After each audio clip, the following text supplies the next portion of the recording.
வணக்கம் ஜிஎஸ்ஃபேம், எல்லாரும் எப்படி இருக்கீங்க? அனதர் ஒரு யூசர் ரிவ்யூ எபிசோடில் தான் வந்திருக்கிறோம். என்ன ப்ராடக்ட்னு எனக்கு தெரிஞ்சு பாதி பேருக்கு அன்வீல் ஆயிருக்குன்னு நினைக்கிறேன். டாடா நெக்ஸானுங்க. கிட்டத்தட்ட வந்து 1,00,000+ கிலோமீட்டர்ஸ் ஓடி இருக்கு. ரீசெண்டாக நம்ம ரெனோ கைகர் பண்ணியிருந்தோம். அப்போது நிறைய பேர் சொன்னது இந்த 1,00,000+ கிலோமீட்டர்ஸ் ஓடின வாகனத்தோட யூசர் ரிவ்யூ கொண்டு வாங்க, இன்னும் பெட்டரான ஒரு புரிதல் கிடைக்கும் அப்படின்னு சொல்லியிருந்தீங்க. அடுத்து நம்மளோட யூசர் வந்து கமெண்ட் பண்ணியிருந்தாங்க அந்த வீடியோ பார்த்துட்டு. ஸோ கரூர் வந்திருக்கும். ஸோ டாடா நெக்ஸான் ஒரு 1,00,000+ கிலோமீட்டர் ஓடி இருக்கு. ஸோ இதோட யூசர் ஃபீட்பேக் தான் இந்த வீடியோவில் கேட்டு தெரிஞ்சுக்க போகிறோம். நீங்களும் இது மாதிரி உங்கள் கார்களோட யூசர் ரிவ்யூவை ஷேர் பண்ண விரும்புனீங்க அப்படின்னா கீழே கான்டாக்ட் நம்பர் கொடுத்துருக்கேன். ரீச் அவுட் பண்ணுங்கள். எந்த அளவுக்கு யூசர் ரிவ்யூ அதிகம் மக்கள் கிட்ட கொண்டு போய் சேர்க்கணுமோ அந்த அளவுக்கு ப்ராடக்டோட பெட்டர் கிளாரிட்டி பீப்புள் கிட்ட இருக்கும். ஏன்னா இப்போ நாங்கள்லாம் பர்சனலாக ஒரு 2 to 3 ஹவர்ஸ் தாங்க அந்த ப்ராடக்ட்டோட இருப்போம். அப்படின்றப்போ அந்த டைமில் என்ன புரிதல் இருக்கோ அதை தான் சொல்ல முடியும். அதை தான் நம்ம சொல்லுவோம் வீடியோலையும். பட் ஒரு யூசர் அப்படின்றப்போ ஒரு 1 lakh கிலோமீட்டர் அப்படின்றப்போ கிட்டத்தட்ட 7 வருஷம் இந்த காரை பயன்படுத்தியிருக்காங்க அப்படின்றப்போ நிறைய விஷயங்கள் பாசிட்டிவ்ஸ் அண்ட் நெகட்டிவ் சொல்லுவாங்க. ஸோ அதை நீங்கள் தெரிஞ்சுக்கிறப்ப இன்னும் பெட்டராக இருக்கும். ஸோ வாங்க வீடியோக்குள்ளே போகலாம். வீடியோக்குள்ளே ஃபர்தராக போய் மேலும் விவரங்களை தெரிஞ்சுக்கலாம். வீடியோக்குள்ளே ஃபர்தராக போகிறதுக்கு முன்னாடி நம்ம ஜிஎஸ் ஆட்டோமோட்டிவ் சேனலை சப்ஸ்கிரைப் பண்ணாமல் இருந்தீங்கன்னா சப்ஸ்கிரைப் பண்ணி சப்போர்ட் பண்ணுங்கள். அது எங்களுக்கு மேசிவான ஒரு மோட்டிவேஷனாக இருக்கும்.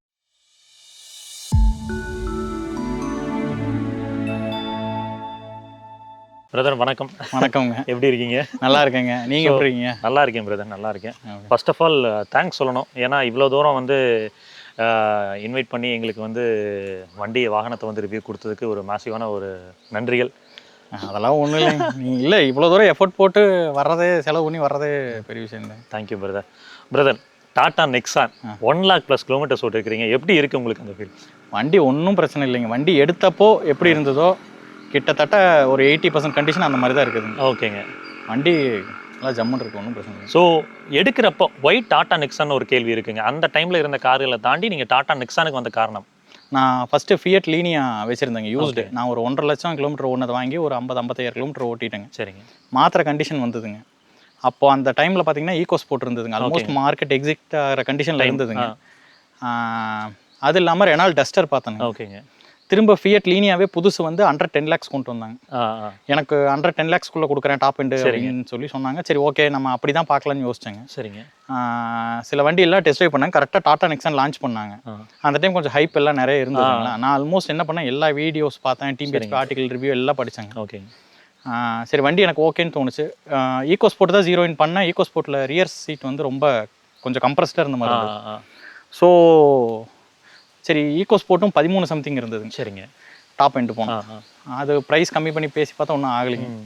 டஸ்டர் போய் பார்த்தாங்க, 85 PS, அதுதான் பட்ஜெட்டில் இருந்தது. அது கொஞ்சம் எனக்கு இன்டீரியரும் பழசாக ஃபீல் ஆச்சு. ப்ளஸ் ஓல்ட் ஸ்கூலாக இருந்திருக்கும் அந்த டைம். அது வந்து கொஞ்சம் ஏறி முதிச்சாதான் வண்டி போகிற மாதிரி ஒரு ஃபீல் இருந்தது. இதெல்லாம் பார்த்தா ஒரு 110, அது 85ங்கிறப்போ அது அதோட 110 வந்து எனக்கு பட்ஜெட்டுக்குள்ளே வரல. ஸோ அதனால சரி நெக்ஸான் கொஞ்சம் எல்லாரும் பயமுறுத்துனாங்க. டாட்டா 80,000 கிலோமீட்டர் தாண்டிட்டீங்கன்னா போச்சு, பயமுறுத்தாத ஆளே இல்லை, ஒருத்தர் கூட வேணவே வேணான்னாங்க. அந்த டைமில் டியாகோ ஒன்று தான் வித்துக்கிட்டு இருந்ததுங்க. சரிங்க. இந்த நெக்ஸானுமே நம்ம தான் ஃபஸ்ட்டுங்க. ஓகே. இதை புக் பண்ணி இதை டெலிவரி எடுக்கிறது ஒரு பெரிய ப்ராசஸாக இருந்ததுங்க எனக்கு. ஆனால் இப்போ நான் எடுத்ததுக்கப்புறம் எங்கள் ரிலேட்டிவ் சர்க்கிளில் நிறையா ஃபஸ்ட்டு பஞ்சன் நம்ம ரிலேட்டிவ் சர்க்கிள் தாங்க. ஓகேங்க. நிறையா எடுத்துட்டேங்க. சூப்பர். ஸோ இந்த டாடா நெக்ஸானில் எனக்கு ஃபஸ்ட்டே வந்து ஆக்சுவலாக வந்து சர்வீஸை வந்து கடைசியில் தான் பேசுவோம். பட் இப்போ ஃபஸ்ட்லேயே பேசிடலாம். சர்வீஸுங்க இப்போ நீங்கள் சொல்ல எடுத்துருக்கீங்க இல்லைங்களா, டாட்டாவோட சர்வீஸ் வந்து த்ரூ அவுட் இந்த 1,00,000 கிலோமீட்டரில் எப்படி இருந்துச்சுங்க? நமக்கு சர்வீஸ் கரூர் பாலுன்னு சொல்லி ஒருத்தர் சர்வீஸ்க்கு தெரியுங்க. சரிங்க. அவர் நல்லா தான் ஃபாலோ பண்ணாங்க. இது வரைக்கும் சர்வீஸ் இப்போ நான் 60,000லேயே டைமிங் பெல்ட் சேஞ்ச் பண்ணலான்னு போனேன். ஓகேங்க. இல்லை நீங்கள் இன்னும் 20,000 ஓடும் அப்படின்னு தான் சொன்னாங்க. எக்ஸ்ட்ரா காஸ்ட்லாம் வராதுங்க. பாடி ஒர்க் வந்து எனக்கு வந்து ரொம்ப அவுட் ஆஃப் 10 எடுத்துக்கிட்டிங்கன்னா ஒரு 2-3 தான் கொடுக்க முடியும். பாடி ஒர்க்கோ பெயிண்ட் மேட்ச் பண்ணுறதோ. ஓகே. நம்மளதே பார்த்தீங்கன்னா பம்பரு பின்னாடி பம்பர்லாம் பெயிண்ட் மேட்ச் பண்ணியிருக்க மாட்டாங்க. நான் சின்ன சின்ன ஒர்க்னா கொண்டு போய் விட்டுருவாங்க. சரிங்க. அதை மேட்ச் பண்ணியிருக்க மாட்டாங்க. ஆனால் மற்றபடி ஜென்ரல் ஆயில் சர்வீஸ் எல்லாமே ஓகேங்க. ஓகேங்க. ஒரு தடவை தெரியுங்க, ஒரு டோர் லேட்ச் மாற்றணும். சரிங்க. நம்ம கொண்டு போய் விட்டோம்.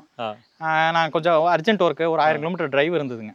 சரிண்ணா அர்ஜென்ட் ஒர்க்கு கூட இருந்து வாங்கலான்னு வாங்கினா ஃபோமை பிரிக்கிறத பார்த்தா எனக்கு அப்படியே ஃபோமை பிச்சுட்டு சரி ஒட்டுவாங்கன்னு பார்த்தேங்க. பிச்சதே ஒரு மாதிரி பிச்சாங்க. அதை ஒட்டுவாங்கன்னு பார்த்தா அது பாட்டுக்கு அந்த வேலையை மாற்றிட்டு போயிட்டாங்க. அப்புறம் திரும்ப சத்தம் போட்டு அப்படி தான் நடந்ததுங்க. மற்றபடி ஆயில் சர்வீஸ் மற்ற ஒர்க் எல்லாம் ஓகேங்க. ஓகே. பாடி ஒர்க் வந்து கொஞ்சம் ரொம்ப ஆவரேஜுங்க. அந்த பாடி ஷாப்பில் வந்து ஒர்க் வந்து இன்னும் கொஞ்சம் பெட்டராக இருந்ததுன்னா உங்களுக்கு 100% சாட்டிஸ்ஃபேக்ஷனாக கொடுத்துருக்கும். வந்துடும். மற்றபடி ஓகேங்க. எனக்கு ப்ரைஸு எல்லா விதத்துலையுமே ஓகே தான். ஓகேங்க. பிரதர் என்ஜின்ங்க ஆக்சுவலாக வந்து இங்கே 1.2 பெட்ரோல் இருந்துச்சு, டர்போ பெட்ரோல் இருந்துச்சு, டீசல் இருந்துச்சு. நீங்கள் வந்து டீசல் ப்ரிஃபர் பண்ணி எடுத்துருக்கீங்க. பெட்ரோல் அவாய்ட் பண்ணதுக்கான காரணம் என்னவா இருந்துச்சுங்க? இல்லை பெட்ரோல் வந்து வேணாம் அப்படிங்கிறதுல ஒன்றும் இல்லைங்க. இன்னைக்கு கேட்டிருந்தா அந்த பெட்ரோல் எடுத்துருக்க மாட்டேன். ஏன்னா இன்னைக்கு தான் கொஞ்சம் நாலேஜ் அதை பற்றி தெரியுது. அன்னைக்கு வந்து டீசல் வேணும், அதுதான் பாயிண்ட்டு. ஏன்னா டீசல் முன்னாடி வச்சுருந்தீங்க. ஓட்ட அதிகம். வருஷம் அப்போ வந்து பார்த்தீங்கன்னா 25,000 ஓடிட்டு இருந்தது வருஷம். சரிங்க. ஸோ அப்படிங்கிறப்ப எனக்கு டீசல் தான் கொஞ்சம் பெட்டர் வேல்யூ ஃபார் மணியாக தெரிஞ்சது. ஓகே. அதனால் டீசலுங்க. எனக்கு இந்த இன்ஜினோட பர்ஃபார்மன்ஸ் பற்றி சொல்லுங்கள். இது பர்ஃபார்மன்ஸ் எப்படி இருக்குது? இந்த வைப்ரேஷன் நிறைய பேர் சொல்கிறாங்களே, வைப்ரேஷன்லாம் இருக்குதுப்பா அப்படிங்கிறாங்களே, அதெல்லாம் உண்மையிலுமே ரியல் டைமில் வந்து பிரச்சனையே இருந்திருக்கா? நமக்கோட ரிலேட்டபிள் பாயிண்ட் வந்து லீனியா. மற்ற கார்லாம் நீங்கள் சொல்கிற மாதிரி 2 மணி நேரம் 3 மணி நேரம் தான் ஓட்ட போகிறோம். லீனியா கம்பேர் பண்ணால் அந்த 1.3 MJD அந்த இன்ஜின் வந்து நான் இப்போ நல்லா ஃபுல் லோடடு பூட் லோடடாக போகிறேன்னு வைங்களேன், வண்டி இழுக்கிறதுக்கு நமக்கு தெரியும் நம்ம ஏதோ லாரி ஓட்டுறோம்னு. சிரமப்படுது, மோசமாக சொல்லல. ஆனால் அந்த வண்டியே கொஞ்சம் வெயிட் அதிகம், லீனியாவே வெயிட் அதிகம். அது இல்லாமல் சிரமம் இருக்கும். இது வந்து ஃபுல் லோடடு, நீங்கள் நினச்சி பார்க்க முடியாத லோடு. நான் டன்னுக்கு காட்டன்னு கடல் லோடெல்லாம் ஏற்றிக்கிட்டு கம்முன்னு போவேன், அது வாட்டுக்கு போகுங்க. அது இல்லாமல் ஃபுல் 5 லோடடு, காலுக்கடியில் லக்கேஜ், பூட் ஃபுல்லாக லக்கேஜ். நீங்கள் திரும்புகிற பக்கம்லாம் லக்கேஜ் வச்சுக்கிட்டு போனாலும் அது வாட்டுக்கு இழுத்துக்கிட்டு, டார்க்கு நல்ல டார்க்கு, நீட்டாக இழுத்துக்கிட்டு போகுது. எனக்கு ஒன்றும் பெரிய இதெல்லாம் இல்லைங்க. வைப்ரேஷன் வந்து நான் இப்போ over the period of time இந்த சர்வீஸ் எல்லாம் விட்டு இந்த ஃபோம் எல்லாம் இது பண்ணுறதுனால தான் எனக்கு உள்ள அந்த சவுண்டு இதெல்லாம் தெரியுதுங்க. வைப்ரேஷன்லாம் எனக்கு அதெல்லாம் அந்த ஸ்வீப் ஸ்பாட்டை தொட்டோம்னா வண்டி ரத மாட்ட போயிட்டு இருக்கு. இந்த சர்வீஸில் பண்ணுறப்போ சர்வீஸ் காஸ்ட் ஆவரேஜாக எவ்வளோ வந்துட்டு இருக்குதுங்க? என்ஜின் ரிலேட்டடாக ஏதாவது பெரிய செலவு வச்சுதுங்களா? யூஸ்வலாக சர்வீஸ் வந்து இவங்க எனக்கு சொன்னது பார்த்தீங்கன்னா 7,500 ஒருக்கா வந்து ஜென்ரல் செக்கப்புங்க. அது வந்து சம் 600 to 900 வருங்க. ஓகேங்க. அது ஒன்றும் பெரிய இது இல்லைங்க. 15,000க்கு ஒருக்கா விடுவாங்க. நான் ஆஃப்டர் சர்வீஸும் வீல் அலைன்மெண்ட்டும் நான் வேணான்னு சொல்லிட்டேங்க. சரிங்க. ஸோ அது பார்த்தீங்கன்னா அது இல்லாமல் எனக்கு ஒரு ஆவரேஜாக 6 to 6.5 தான் வருங்க. ஓகேங்க. டைமிங் பெல்ட் மாற்றணும். அந்த டைமில் கொஞ்சம் ஒரு சம்வேர் அரௌண்ட் ஒரு 14 to 20 அந்த மாதிரி வந்த மாதிரி ஞாபகம். ஓகேங்க. மற்றபடி பெரிய ஒர்க்கெல்லாம் எதுவுமே இல்லைங்க. வேலையில் இன்ஜின் வேலையில் இது வரைக்கும் எதுவுமே. அப்போது ஆவரேஜாக சர்வீஸ் காஸ்ட்னு பார்த்தா உங்களுக்கு ஒரு 7,500 to 8,000 அந்த மாதிரி வந்துருக்குதுங்களா? அதுதான் மேக்ஸிமம். ஓகேங்க. எனக்கு இன்னொரு சந்தேகம் என்னென்னா மைலேஜுங்க ரியல் டைமில் என்ன கிடைக்குதுங்க? சார் அதில் காட்டுறது வந்துங்க, நான் ஃபஸ்ட்டு எடுத்தப்போ அதில் ஒரு மைலேஜ் காட்டும். நான் அந்த நெக்ஸான் குரூப் எல்லாம் இருக்கும். சரிங்க. அதுலலாம் பார்த்தா ப்ளஸ் ஒரு 4 கிலோமீட்டர் சேர்த்து காட்டுன்னு எல்லோரும் சொன்னாங்க. சரிங்க. அதனால் நான் அதை பெருசாக மைண்ட் பண்ணிக்கலைங்க. உள்ள எம்ஐடியில் காட்டுறது. எனக்கு ஆவரேஜாக பார்த்தீங்கன்னா நல்ல ஹைவே இதெல்லாம் ஓட்டினா 21, 22 மினிமம் கிடைக்குது. மினிமம்னா ஓகே, ஆவரேஜாக கிடைக்குதுங்க. அதாவது ஹைவேஸ் அதிகம் ட்ராவல் பண்ண அதிகமாக போனால் சிட்டினா ஒரு 17 கீழேலாம் போனது. நல்ல மைலேஜ். நான் ரொம்ப சிட்டி ஆமாம், நான் ரொம்ப சிட்டி போனது இல்லைங்க. ரொம்ப அதிகபட்சம் பெங்களூர் சென்னையில் ரொம்ப ரேருங்க. சரிங்க பிரதர். அடுத்து இந்த ஹெட்லைட்டோட வெளிச்சம்லாம் எப்படி இருக்குதுங்க? தாராளமாக இருக்கா இல்லை வந்து இன்னும் கொஞ்சம் பெட்டராக இருந்திருக்கலாம்னு ஒரு உணர்வு இருக்குங்களா? ஆவரேஜாக தான் இருக்குது. இன்னும் கொஞ்சம் பெட்டராக இருந்தால் கொஞ்சம் நல்லா இருக்கும். ஓகேவா? இந்த கிரவுண்ட் கிளியரன்ஸ் வந்து உங்களுக்கு ரொம்பவே யூஸ்ஃபுல்லாக இருந்திருக்கும்னு நினைக்கிறேன். ஆக்சுவலாக வந்து நான் இந்த செக்மெண்ட்டில் வந்து ஒன் ஆஃப் த பெஸ்ட்டாக இருந்துச்சு. ஸோ அது வந்து உங்களுக்கு யூஸ்ஃபுல்லாக இருந்துச்சுங்களா? ரொம்ப யூஸ்ஃபுல்லுங்க. ஒரே ஒரு தடவை நம்ம ஃப்ரெண்டு தான் தட்டினா அப்படி. சரிங்க. அடியில் நம்ம இது வரைக்கும் நினச்சா இப்போ இந்த வாய்க்கால் இறக்கலாம்னா இறக்கி நிறுத்திடுவோம். அந்த மாதிரி சம்பவம்லாம் இருக்குதுங்க. ஹைதராபாத் ஹைவேலாம் நாங்கள் சாப்பிட்றதுக்காக கீழே இறக்குனதை நிறைய பேர் ஆக்சிடென்ட்னு நினச்சிக்கிட்டாங்க. நாங்கள் ஒரு மரத்தை பார்த்துட்டு சாப்பிட்லாம், சரி ஓரம் கட்டி நிறுத்தலாம்னு இறக்கிட்டோம். சரிங்க. எல்லாம் ஆக்சிடென்ட் நினச்சி நின்று பார்த்துட்டு போனாங்க. அதெல்லாம் கிரவுண்ட் கிளியரன்ஸ் பெஸ்ட் இல்லை. பிரதர் இன்டீரியர் அப்படின்னு பார்க்குறப்போ இன்டீரியரோட பிளாஸ்டிக் குவாலிட்டி எப்படி இருக்குதுங்க? இப்போ 1 lakh ஓடிடுச்சு, ஏதாவது டேஷ்போர்டில் ரேட்டில் நைஸ் ஏதாவது சத்தம் வருதுங்களா டோர்ஸில் இல்லை மற்ற பக்கத்தில் இருந்து? பிரதர் இன்டீரியர் குவாலிட்டி வந்து வாங்கினதுலேருந்து ஓகே தாங்க. ஹார்ட் பிளாஸ்டிக் அதெல்லாம் ஓகேங்க. இந்த பியானோ பிளாக் கொடுத்துருக்காங்க இல்லைங்க? ஆமாங்க. இது வந்து இப்போ வரைக்குமே ஈவன் மஹிந்திரா காரில் கூட பார்க்குறேங்க, பேடு சாய்ஸுங்க, ஒஸ்ட்டு சாய்ஸுங்க. இது பாருங்கள் ரொம்ப இப்போ பழசாகி இது வந்து சரியில்லைங்க. அது தனியாக தெரியுது. ரொம்ப பழசாயிருச்சுங்க. கைப்பட்டா இதாகுது, மெயின்டைன் தொடச்சிக்கிட்டே இருக்கணும். மற்றபடி ஓகேங்க. ரேட்லிங் வந்து பெரிய இஷ்யூ வந்தது இல்லைங்க. எப்பாவது திடீர்னு இப்போ ரீசெண்டாக ஒரு 80-90,000 கிராஸ் பண்ணப்ப திடீர்னு சவுண்ட் வரும், நமக்கு பயமாக இருக்கும், எங்கே நோட் பண்ணுவோம். அப்புறம் பார்த்தா சவுண்ட் அதுவோ போயிடும். ஸோ பெருசாக டேஷ்போர்ட்லாம் ரேட்டில் நைஸ் அந்த மாதிரிலாம் இல்லை, ரொம்ப ரேருங்க. திடீர்னு நம்ம ஏதாவது இப்போ மெட்டல் வாட்டர் பாட்டில் வச்சா அதோட ரேட்லிங் தான் இருக்குமே தவிர பெருசாக இது வரைக்கும் இல்லைங்க. நல்லா infotainment system brother, audio quality எப்படி இருக்குது? ரிவர்ஸ் கேமரா நல்லா இருக்குங்களா? இது டாப் எண்ட் போனதுக்கான ரீசன் வந்து ஆடியோ நல்லா இருக்குன்னு நம்ம ஃப்ரெண்டு சஜஸ்ட் பண்ண. அப்படி நான் மிடில் தான் போகிறதா இருந்தேங்க. ஓகேங்க. அவர் தான் இதோட டாப் எண்ட் ஆடியோ நல்லா இருக்கும் எடுன்னு சொன்னா. அப்படிங்க ஓகே, எடுத்ததுக்கு நல்லா இருக்கு. இன்னைக்கு போய் மற்ற கார்லாம் உட்காந்தா இது அப்போ இது டாப்பாக இருந்தது, இன்னைக்கு கொஞ்சம் ஆவரேஜாக ஃபீல் ஆகுது. ஓகேங்க. Reverse camera worst. ஃபஸ்ட்டு இன்னும் கொஞ்சம் வந்து அதை இருட்டில் வந்து கேமரா மட்டும் இருக்கு. கேமரா மட்டும் இருக்கு, இருக்குன்னு தெரியும். கேமரா ரிவர்ஸ் கேமரா வேலை செய்யுதுன்னு தெரியும். இருட்டிலாம் ஒன்றுமே தெரியாது. பகல்லையுமே இன்னைக்கியோட டாட்டா கொடுக்குற குவாலிட்டியோ இல்லை மற்ற கம்பெனி கொடுக்குற குவாலிட்டியோ கம்பேர் பண்ணால் அது வந்து அந்த காலத்தில் அப்போவே அது வேஸ்ட்டுங்க. பூரா தான் இருந்திருக்கு. ஆமாம். ஓகே. ஏசியோட கூலிங்லாம் பிரதர்?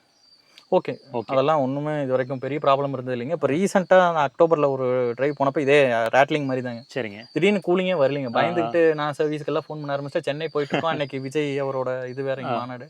ஸோ எங்கேயுமே நிறுத்துறதுக்கு வழி இல்லை. என்ன சிக்கல்னே தெரியலிங்க. அப்புறம் பார்த்தா அடுத்த நாள் சரியாயிடுச்சு. ஓகே. சீட்ஸ் பிரதர் உட்கார்றதுக்கெல்லாம் நல்லா கம்ஃபர்டபுளாக இருக்குங்களா? அதெல்லாம் ஒன்றும் பிரச்சனை இல்லைங்க. ஒரு சின்ன இது என்னென்னா, இன்னும் கொஞ்சம் ஹைட்டாக இருந்திருந்தா இப்போ நான் கொஞ்சம் 5'11". ஸோ கொஞ்சம் நீஸ் அப் இருக்கிற மாதிரி இருக்குதுங்க. அதுதான் ரியர்லியில் உட்காந்தா கொஞ்சம் தெரியும். அண்டர் தை சப்போர்ட் வந்து கொஞ்சம் நல்லா கொடுத்துருந்துருக்கலாம். ஆமாம், என் ஹைட்டுக்கு ரொம்ப இதாக இருக்குது, கம்மியாக இருக்குது. ஓகே, சரிங்க பிரதர். பின்னாடி போய் உட்காந்து ரியர் சீட்ஸ் பேசலாம். ஓகே பிரதர், ரியர் சீட்டுங்க நிறைய பேர் சொல்கிறது நெக்ஸானில் வந்து ரியர் சீட்டில் லெக் ஸ்பேஸ் நீ ஸ்பேஸ் குறைவாக இருக்குன்னு சொல்கிறாங்க. அது எப்படி இருந்திருக்கு ரியல் டைமில்? இப்போ எனக்கு பின்னாடி யாரும் உட்கார முடியாது, கொஞ்சம் கஷ்டம். அதாவது இப்போ என் ஹைட் இருக்கிறவங்க எனக்கு பின்னாடி உட்காரும்போது வாய்ப்பு இல்லை. இப்போ நான் ரியர் சீட் வரேன்னா ஒன்று டிரைவர் ஹைட் கம்மியாக இருந்தாலோ இல்லை ஃப்ரண்ட் பேசஞ்சர் முன்னாடி தள்ள சொல்லிட்டு பின்னாடி உட்காந்துக்குவாங்க. ஓகேங்க. மற்றவங்களுக்கு ஆவரேஜ் ஹைட்டு இப்போ 5'4", 5'5", 5'6" இருக்கிறவங்களுக்கு ஓகே. ஆனால் ஓகே, அவ்வளோதாங்க. அதில் ஒன்றும் பெருசாக இது இல்லைங்க. ஓகேங்க. ரியர் சீட்டில் கம்ஃபர்ட் எப்படி இருக்குங்க லாங் ட்ராவலெல்லாம்? அதெல்லாம் ஓகே, ஒன்றும் பிரச்சனை இல்லை. ஒரு குலுங்கல் இருக்குங்க, ஆனால் அந்த குலுங்கல் கொஞ்சம் தாளாட்டு போகிற மாதிரி இருக்குது, நல்லா இருக்கு. ஓகே. ரியரில் ஏசியெல்லாம் நல்லா வருதுங்களா? த்ரோ அது வெறும் ப்ளோயருங்க. அதனால் ரியர் அங்கேருந்து த்ரோ வந்தால் தான். சம்மர்லாம் பெருசாக ஏசி அதை பண்ணு இதை பண்ணிட்டு இருக்கேன். பிரதர், பூட் ஸ்பேஸுங்க பிரதர்? பூட் ஸ்பேஸ் ஒரு 300+ லிட்டர்ஸ் கொடுக்குறாங்க. 350 சம்திங் அரௌண்டுங்க. செடான்லேருந்து வந்தேங்க, கொஞ்சம் கம்மி தான். ஆனால் இப்போ எங்கள் ஃபேமிலி ட்ரிப்பு இதெல்லாம் மேனேஜ் பண்ணிக்குதுங்க. என் ஒர்க் ரிலேட்டடும் மேனேஜ் பண்ணிக்குதுங்க. ஓகேங்க. சரிங்க பிரதர், ஃபைன். அடுத்து ஒரு டிரைவ் போயிட்டு கன்க்ளூஷன் பார்த்துலாம். பிரதர், டிரைவபிலிட்டி ரீதியாக பேசலாம் அப்படின்னு வரப்போ எனக்கு ஒரு சில விஷயங்கள். ஃபஸ்ட்டு வந்து ஸ்டீரிங் பற்றி பேசிடலாங்க. ஸ்டீரிங் ஃபீட்பேக் எப்படி இருக்குது? ஸ்டீரிங் வந்து ஒரு சில பேருக்கு இருக்கிற மாதிரி இருக்குன்னு சொல்கிறாங்க, ஒரு சில பேருக்கு இந்த ரிட்டர்ன் டு சென்டர் ஆக்ஷன் அக்ரெசிவாக இருக்குது அப்படின்ற மாதிரி சொல்கிறாங்க. உங்களோட ஃபீட்பேக் என்னங்க? பிரதர், நான் வந்து ஃபஸ்ட்டு ஒரு 5000 கிலோமீட்டர்ஸ் வந்தப்போ ஹைட்ராலிக் ஸ்டேரிங்லேருந்து இதுக்கு மாறினேங்க. ஓகேங்க. லீனியாவோட ஹைட்ராலிக்லேருந்து இதுக்கு மாறினப்போ எனக்கு ஃபஸ்ட்டு ஒரு 5000 கிலோமீட்டர்ஸ் கொஞ்சம் அதோட ஹேங் ஆகிறதுக்கு எனக்கு ரொம்ப நாள் ஆயிடுச்சு, பழகிறதுக்கு ஒரு டைம் ஆயிடுச்சுங்க. அப்புறம் இப்போ பார்த்தீங்கன்னா இது எனக்கு ஓகேவாக தான் இருக்குதுங்க. பட் ஆனால் ஸ்டில் நம்ம வேறு பிராண்டு இப்போ ஹியூண்டாய் அந்த மாதிரிலாம் போயிட்டு வந்தோம்னா இது கொஞ்சம் ரொம்ப டைட்டாக இருக்கிற மாதிரி தான் ஃபீல் ஆகுங்க. இதுக்கே பழகிட்டதுனால நம்ம இப்போ வேறு வண்டி மாற்றி பெருசாக அதிகமாக ஓட்டாதனால ஓகே தான். ஆனால் கொஞ்சம் டைட்டாக தான் இருக்குதுங்க. சஸ்பென்ஷன் ரீதியாக பேசலாம் பிரதர். இதோட சஸ்பென்ஷன் எப்படி இருக்குங்க?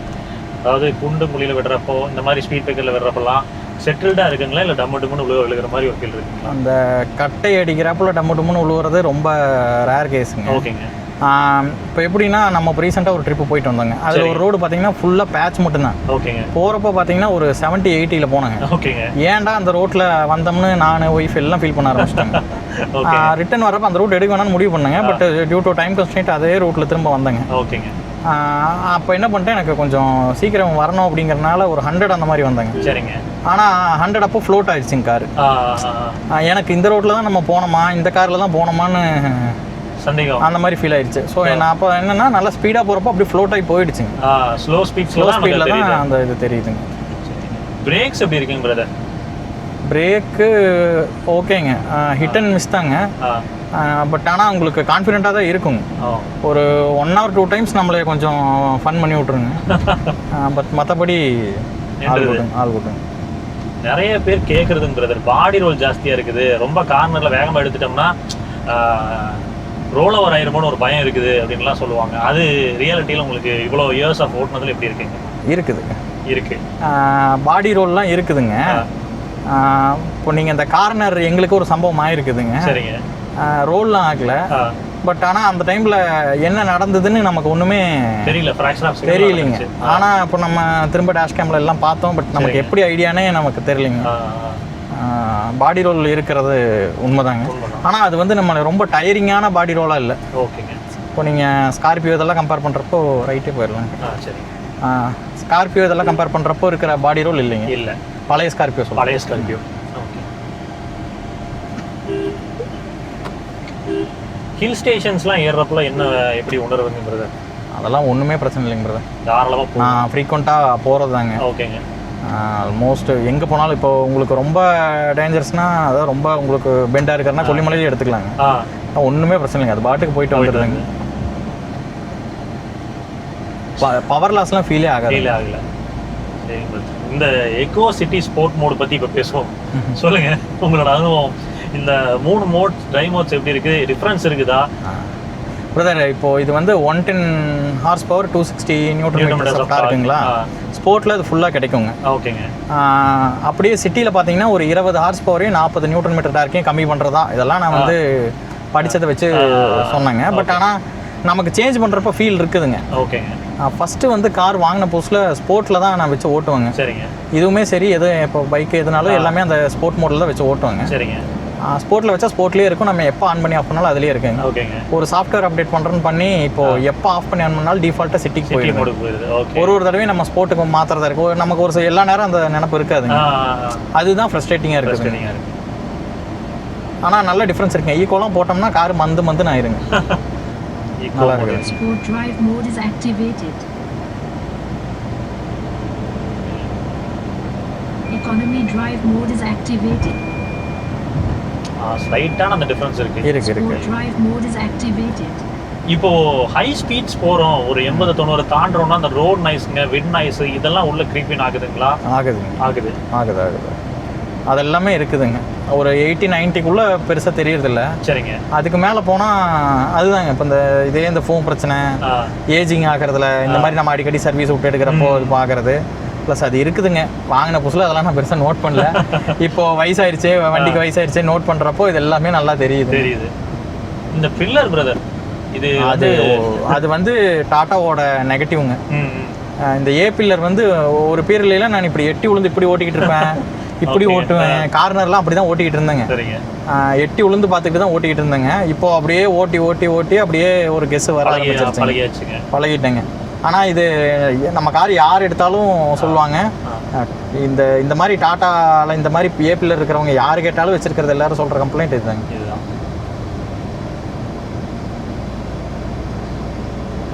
ஹை ஸ்பீட்ஸில் ஸ்டீரிங் வந்து இப்போ ஒரு 100-120 தாண்டுதுன்னா பிரதர் ஸ்டீரிங் நல்லா இருகுன மாதிரி கான்ஃபிடன்ஸை கொடுக்குதுங்களா, இல்லை வந்து லைட்டாக உதறது அந்த மாதிரி பிரச்சனைகள் ஏதாவது இருக்குங்களா? கொஞ்சம் லைட்டாக கான்ஃபிடென்ட் கம்மியான மாதிரி இருக்குங்க. ஓகேங்க. பட் ஆனால் அது ரொம்ப நம்மளை பாதர் பண்ணுற மாதிரி ஃபீல்லாம் இல்லைங்க. ஓகே. ஸோ இப்போ ஒரு ரூரல் ரோட்ஸ் எடுப்போங்க.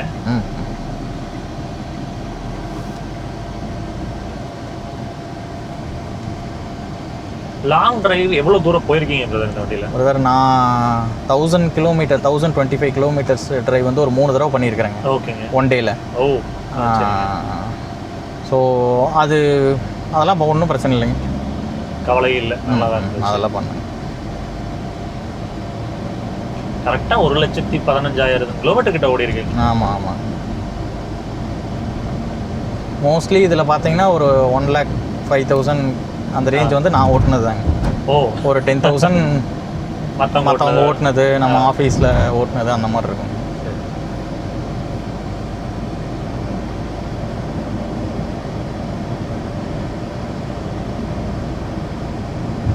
இந்த வண்டி வாங்கினதுக்கு அப்புறம் பிரதர் இதுக்கு பதிலாக வேற ஆப்ஷன் போயிருந்துருக்கலாமே அப்படின்னு எனக்காக தோணிருக்குங்களா? இது விட்டுட்டு வேற ஏதாவது போயிருந்துருக்கலாமே? இல்லை, இந்த செக்மெண்ட்ல இல்லைங்க பிரதர், எனக்கு அப்படி இப்போதான் தோணுதுங்க. இப்போ ஃபேமிலி ஐட்டம் ஸ்பேஸ் அந்த மாதிரி 10லேருந்து தான் தோணுதே தவிர வேற எதுவுமே தோணலைங்க. வேற எந்த வண்டியுமே மைண்ட்ல இல்லைங்க. இல்லை.